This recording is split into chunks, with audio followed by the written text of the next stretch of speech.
Something in you gets quiet and tired the moment you start editing yourself to keep the peace. And the hardest part is that you have probably called that love for far too long. You know this feeling. It happens in small moments. A text you rewrite 3 times so you do not sound too much. A no that turns into a yes because you do not want to disappoint anyone. A truth that reaches your lips then disappears because being easy feels safer than being honest. And little by little, you begin to disappear inside your own life. Not dramatically, just in those tiny daily trades where your peace goes missing and approval takes its place. You start scanning faces, reading tones, trying to predict reactions, trying to stay ahead of disapproval like it is weather and you forgot your coat. You become so skilled at managing how other people feel about you that you stop noticing how you feel with you. That kind of exhaustion is hard to explain, because from the outside, it can look like kindness. It can look like maturity. It can even look like being loving. But inside, it feels like pressure, like tight shoulders, like second-guessing, like carrying a room on your back and smiling so nobody sees you bend. And what makes this even more painful is that approval rarely gives what it promises. It promises relief. It promises belonging.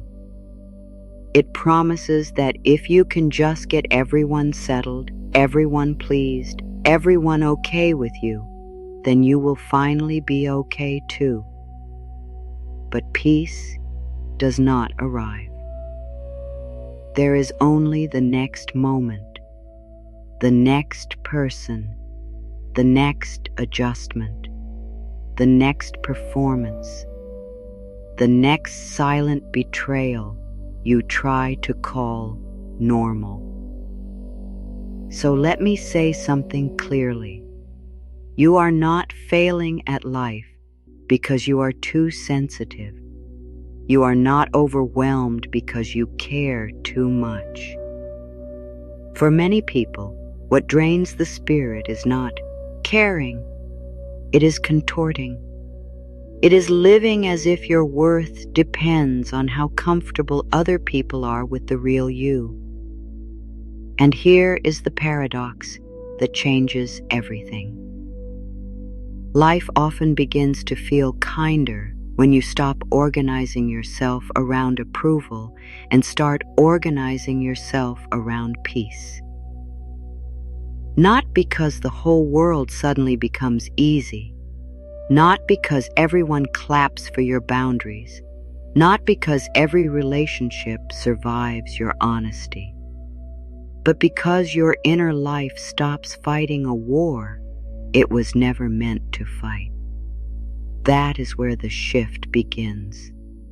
Not in forcing, not in proving, not in becoming more impressive, more agreeable, more endlessly available. It begins the moment you stop asking, "What will make me acceptable here?" and start asking, "What keeps me in relationship with myself here?" That question changes your body. It changes what you agree to. It changes what you no longer call love. And maybe that is why this lands so deeply. Because some part of you already knows that the life you want cannot be built on daily self-abandonment. Some part of you is tired of being the peacekeeper who never actually gets to feel peace. Some part of you is ready to stop earning rest from a world that benefits from your overgiving. So stay with me here. Choosing peace over approval is not selfish. It is not cold. It is not a spiritual failure. It is not you becoming difficult. It is you becoming honest enough to notice that your soul should not have to pay rent in every room it enters. There is a reason this pattern runs so deep. Approval does not just feel pleasant. For many people, it feels protective. It feels like safety. It feels like the difference between being welcomed and being rejected. And when the nervous system has linked approval with safety, even the smallest hint of disapproval can feel huge. That is why you can know, logically, that you are allowed to say no, and still feel shaky when you do. That is why a delayed reply can feel heavier than it should. That is why someone's disappointment can sit in your chest like you did something unforgivable, even when all you did was tell the truth. This pattern usually did not begin with vanity. It began with adaptation. Maybe you learned early that being easy earned warmth. Maybe you learned that being helpful reduced tension. Maybe you learned that reading the room kept you connected. Maybe love felt more available when you were low maintenance, pleasant, useful, forgiving, bright, understanding, spiritual, unbothered. So you became brilliant at shape-shifting. You sensed what was needed. You offered it quickly. You became who the moment required. And yes, that skill may have helped you once. It may have made life more navigable. It may have protected your heart in places where being fully yourself did not feel safe. But protective patterns have a strange habit. They keep working long after the I stop serving. So now you may be bringing an old survival strategy into places where your truth actually belongs. You may be treating every opinion like a threat, every raised eyebrow like a verdict, every moment of friction like proof you did something wrong. You are choosing from prevention. You are not asking what is true. You are asking what will keep everyone settled. That is such a lonely way to live. Because even when people love the version of you that bends, part of you knows they are not fully meeting the real you. They are meeting the edited you, the softened you, the carefully translated you, the version who took all the sharp truth out of her own voice before speaking. And over time, that creates a very specific kind of sadness. The sadness of being appreciated for what costs you too much. This is where many people get confused. They think the problem is that they need more confidence, or better boundaries, or fewer needy people around them. And yes, those things matter. But beneath all of that is a more tender truth. You may still be trying to earn the safety that peace was supposed to give you from within. That is why no amount of praise really sticks. That is why approval can feel good for 5 minutes and then vanish. That is why being liked does not always feel nourishing. Because what you are hungry for is not applause, it is congruence. It is the relief of not splitting yourself in two. It is the steadiness of saying something true and staying with yourself afterward. It is the quiet dignity of no longer making your nervous system kneel every time someone might not understand you. And this is where spiritual growth becomes very real, not decorative, not performative, real. Because peace is not passivity. Peace is alignment. Peace is what your body feels when your inner life and outer life stop arguing. Peace is the absence of that constant internal negotiation where one part of you says, be honest, and another part says, not if it costs us love. Louise Hay spoke often about the relationship between thought, worth, and healing. And while you do not need perfect thoughts to change your life, you do need a gentler truth to live from. A truth that says your lovability is not on trial every time somebody feels something. A truth that says another person's discomfort is not automatic evidence that you have abandoned kindness. A truth that says peace is not something you earn after enough approval. It is something you protect because your life gets distorted without it. So let me offer you a simple way back to yourself. I call it the Peace First Return. It has 3 steps. Pause, check, choose. That is it. Not because your life is simple, not because your emotions are always tidy, but because when you are caught in approval seeking, complexity becomes a hiding place. You overthink, you over-explain, you over-translate. And all that mental noise can keep you from hearing the one thing that matters most. What is true for me right now? The first step is pause. Pause before the automatic yes. Pause before the apology you do not mean. Pause before the rescuing, the smoothing, the cheerful self-erasure. This pause does not have to be dramatic. It can be one breath, one sip of water, one sentence like, "Let me think about that." One moment where you do not immediately rush to make everything comfortable again. The second step is check. Check what is happening in your body. Check what you are afraid of.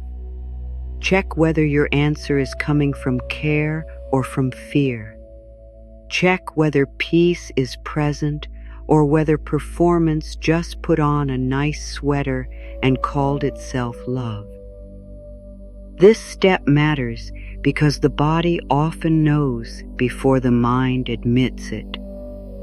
Tight throat, heavy chest, buzzing stomach. That sudden drop in energy when you hear yourself agreeing to something your spirit already said no to. The third step is choose. Choose the response that lets you remain with yourself, not the perfect response, not the most polished response, not the one that guarantees everyone's approval, the one that leaves you feeling intact. Sometimes that will be a no. Sometimes it will be a slower yes. Sometimes it will be honesty without decoration. Sometimes it will be silence instead of over-explaining. Sometimes it will simply be not volunteering your heart where it is only being evaluated.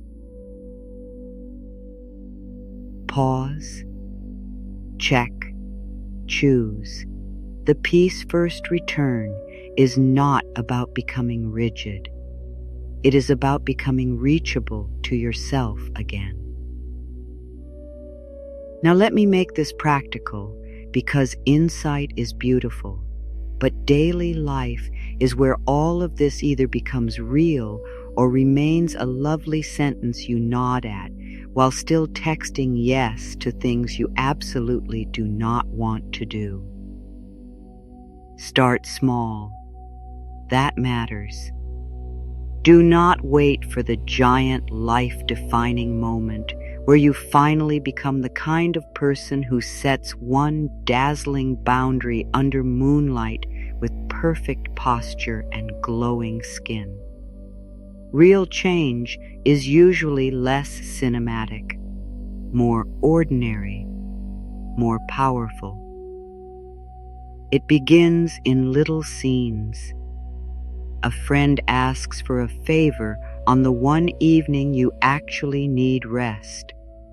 Someone wants immediate access to your time. A conversation turns subtly manipulative, and you feel that old reflex to smooth it over.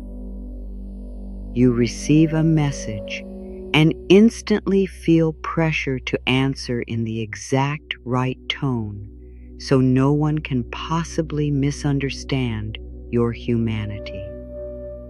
This is where you practice. Try the first experiment. Delay your automatic response.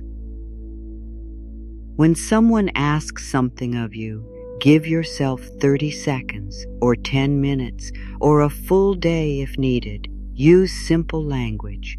Let me get back to you. I need a moment to think.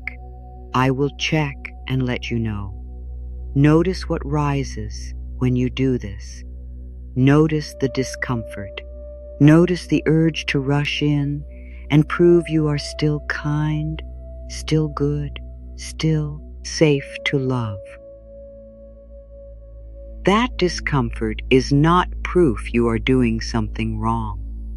It may simply be the sensation of no longer abandoning yourself on schedule.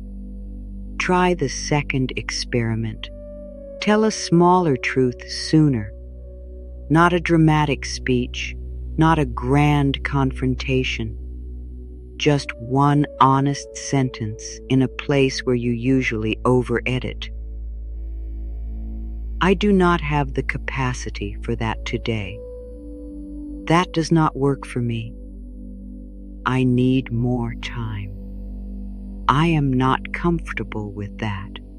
I would rather be honest than agreeable right now. Feel how simple those sentences are. Feel how terrifying they can seem when your identity has been built around being easy. And then feel what happens after.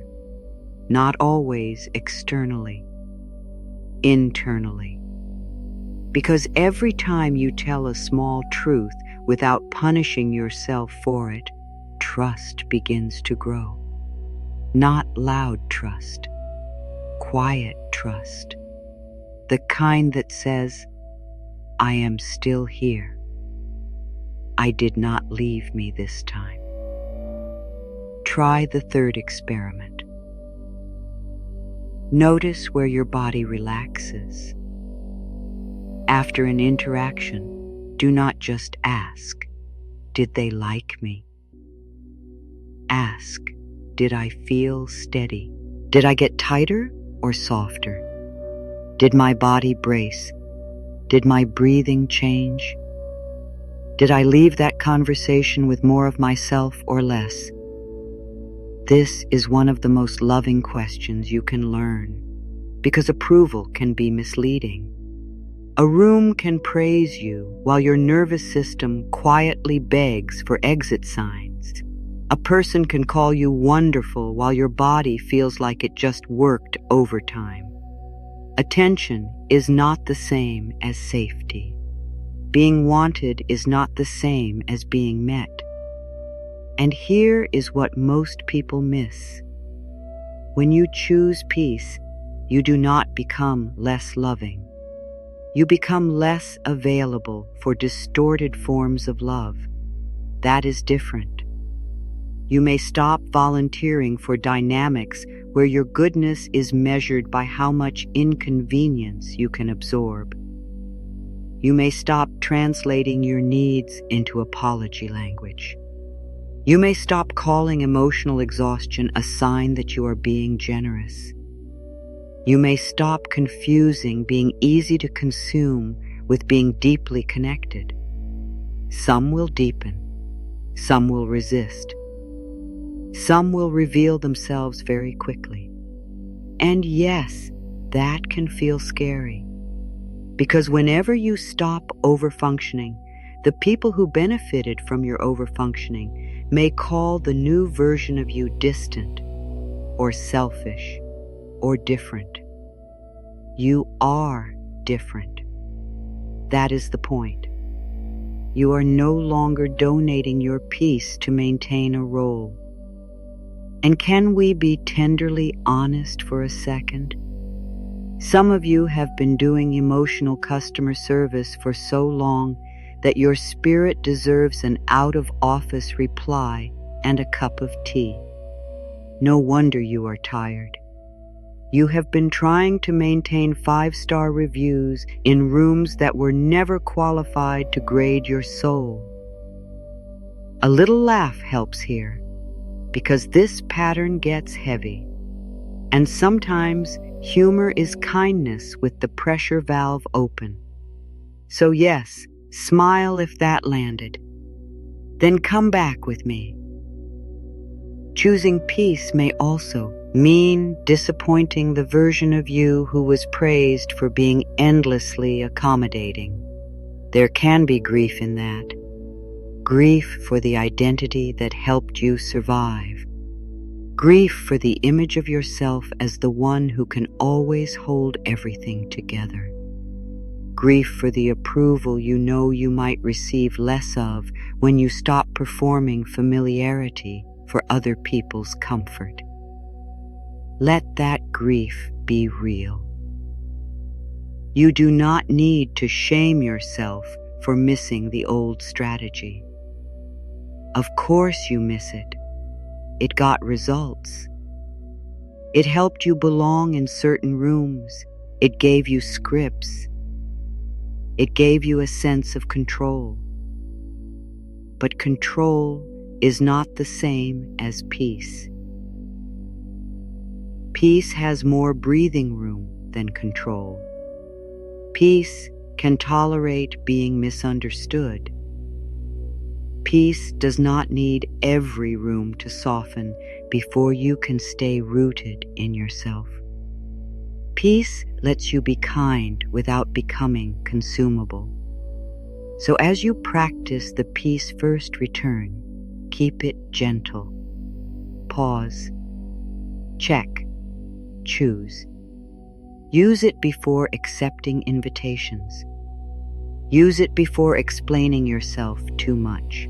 Use it when you feel the impulse to rescue a mood that was never yours to manage. Use it when a relationship leaves you chronically tense and you keep calling that chemistry. Use it when your calendar says yes and your body says please stop. Especially then. Because a peaceful life is not built from one dramatic declaration. It is built from 1,000 tiny moments where you return to yourself before the world can recruit you away from your own center. And no, this does not mean you stop caring. It means your care becomes cleaner, freer, less afraid, less strategic, less entangled with whether you will still be approved of afterward. It means your kindness starts coming from overflow instead of survival. There is another layer to this that deserves tenderness. Sometimes approval seeking is not only about being liked. Sometimes it is about avoiding the collapse that can come after conflict. For some people, disagreement does not feel like a simple difference. It feels like rupture. It feels like danger. It feels like standing on an emotional floor that could disappear without warning. So when you choose peace over approval, you are not merely changing communication habits. You are gently retraining what your body believes about safety. You are teaching yourself that honesty is survivable, that disappointment is survivable, that another person's mood can move through the room without becoming your full-time assignment, that you can stay kind without becoming responsible for every emotional ripple around you. This matters more than people realize, because the body keeps score in ordinary ways, in tension headaches, in shallow breathing, in fatigue that rest alone does not fully touch, in the way your mind keeps replaying a conversation long after it ends, because some part of you is still trying to secure the approval it lost. You do not need to turn these reactions into a problem. You just need to notice them with compassion. Notice how much energy has gone into self-monitoring. Notice how often your mind has confused hypervigilance with wisdom. Notice how much of your day can be shaped by one frown, one pause, one unread message, one subtle shift in someone else's tone. Then offer yourself a new possibility. Maybe your job is not to decode every change in weather inside another person. Maybe your job is to remain in your own climate. Maybe your task is not to be endlessly understandable. Maybe your task is to be honest enough that your inner life does not have to keep begging for rescue. This is where self-respect becomes deeply practical. Self-respect is not a performance. It is not icy detachment. It is not pretending you do not care. It is caring without deserting yourself. It is speaking in a voice your body can live with. It is leaving space around your yes so it can still feel like consent and not surrender. And here is a quiet sign that you are changing. You begin to notice the difference between guilt and misalignment. Guilt says, "They are unhappy, so I must have done something wrong." Misalignment says, "Something in me tightened because I moved away from what I knew was true." Those are not the same thing. When you live by approval, guilt becomes a steering wheel. When you live by peace, alignment becomes one. That shift can save you so much unnecessary suffering, because not every uncomfortable feeling means you made a bad choice. Sometimes discomfort is simply the sensation of growing out of an old role. Sometimes the ache you feel after telling the truth is not regret. It is the soreness of using muscles your soul has not been allowed to use in a long time. So be patient with the awkwardness. The first peaceful no may feel clumsy. The first honest pause may feel unnatural. The first boundary may come out with too many words because your old pattern still wants to explain itself into being lovable. That is okay. You are learning. Gracefully imperfect is still free. The kind that does not need to win the room. The kind that does not need to be the favorite. The kind that can sit with misunderstanding and still remain whole. And when you become that person for yourself, even imperfectly, life meets you differently. You begin to recognize mutuality faster. You stop chasing emotionally expensive dynamics. You become more available for what is steady. You notice that the people who truly love you do not need you to fracture in order to stay connected. They may need honesty, they may need conversation, they may need adjustment, but they do not need your disappearance. That realization alone can be healing, not because it fixes everything, but because it tells the truth. And truth has a calming effect on the soul. So let this be gentle. Let this be gradual. Let this be real. You are not trying to become harder. You are trying to become truer. You are not trying to stop loving people. You are trying to stop loving them in ways that require your own abandonment.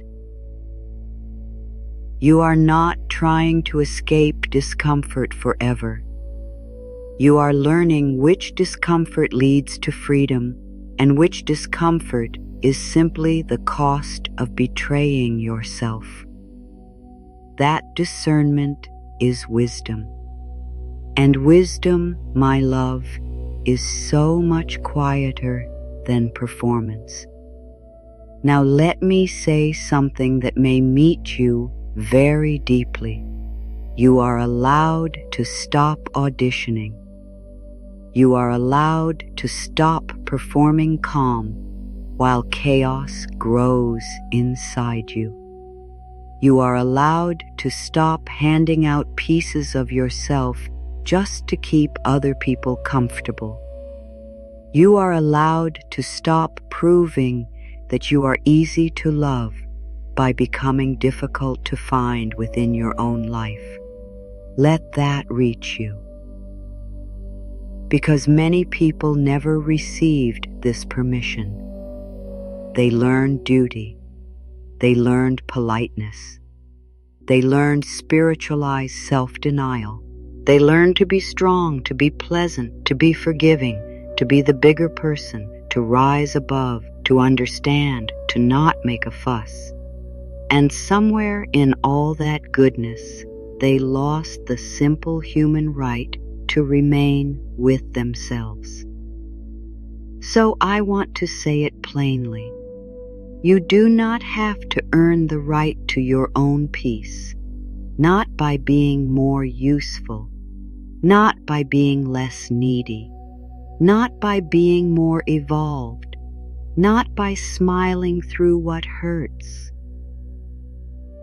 not by translating your needs into something so small that everyone else can digest them without effort. You get to belong to yourself now. Not later when you are less scared. Not later when everybody agrees. Not later when your boundaries become graceful enough to receive applause.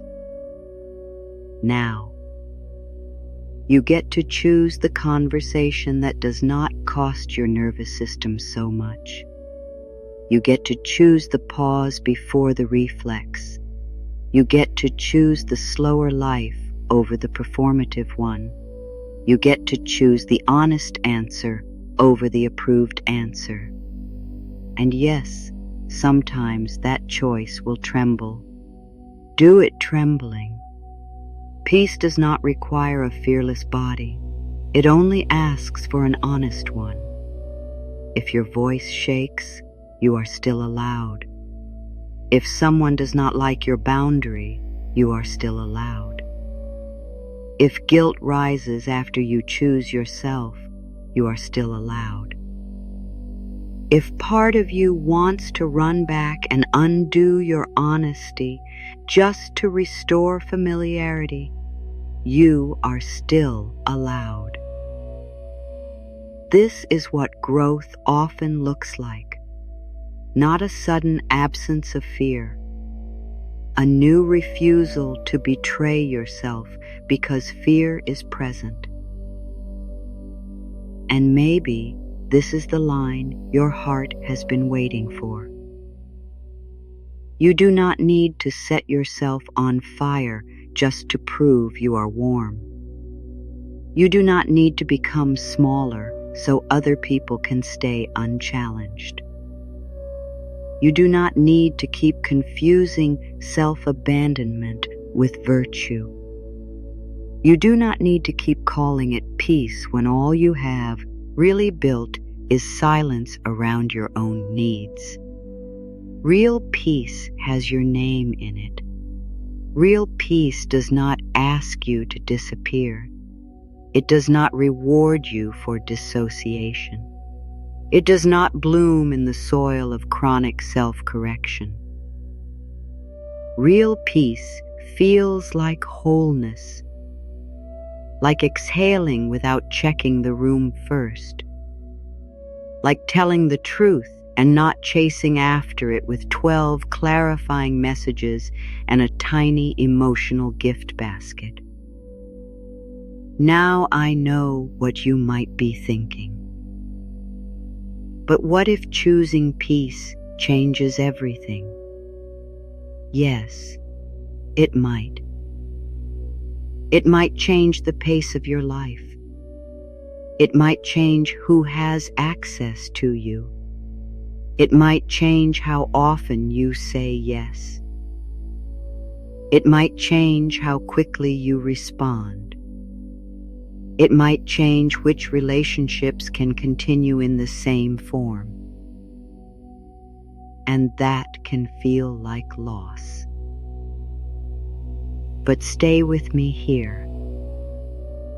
It can also change what becomes possible. More rest, more clarity, more self-trust, more honest connection, more moments where your body is not bracing against your own choices, more love that does not require a costume, more days where your energy is not spent managing perceptions that were never yours to control. That is not a small shift. That is a different way of living. And once you begin to taste it, even in brief moments, you start to recognize the old pattern faster. You hear the false urgency. You notice the familiar over-explaining. You catch the reflex to make yourself sweeter, softer, easier, more convenient, more understandable, more endlessly okay. And instead of following it all the way down, you pause, you check, you choose. That is how life starts working for you in a new way. Not like magic, not like every door swings open, not like difficulty disappears forever, but like your inner world stops pulling against your outer life, like your decisions become less crowded, like your relationships reveal more truth, like your energy returns in small sacred increments because it is no longer leaking through every cracked doorway of approval seeking. Life starts working for you because you start working with yourself. That is the real shift. You become a place you can live in, a place you can trust, a place where your own honesty is not treated like a threat, a place where love and peace are no longer enemies competing for your loyalty. And when that happens, something beautiful unfolds. You stop chasing what drains you. You stop romanticizing what confuses you. You stop overvaluing attention that leaves you depleted. You stop measuring your goodness by your willingness to override your own inner no. You become quieter in the best way. Less frantic, less performative, less available for what costs too much, more rooted, more discerning, more at home. So if this is the season you are in, let it be sacred. Let it be the season where you no longer call anxiety your guide. Let it be the season where AP Oval loses its throne. Let it be the season where peace becomes evidence, not a reward. Let it be the season where your life is not built around who claps, but around what is true. And as you leave this moment, carry something simple. Peace is not what happens after everybody approves of you. Peace is what returns when you stop leaving yourself behind. Come back to that, especially in the ordinary moments, especially when guilt tries to dress up as goodness, especially when the old reflex reaches for the edited version of you. Pause, check, choose, and keep choosing the life where you can hear your own soul without all that applause in the way. If this landed somewhere tender in you, stay close to it. Let it keep unfolding. Let it keep teaching you what calm actually feels like. There is more for you in this direction. You do not need everyone to understand you for your life to begin opening. You only need the courage to stop trading your peace for permission.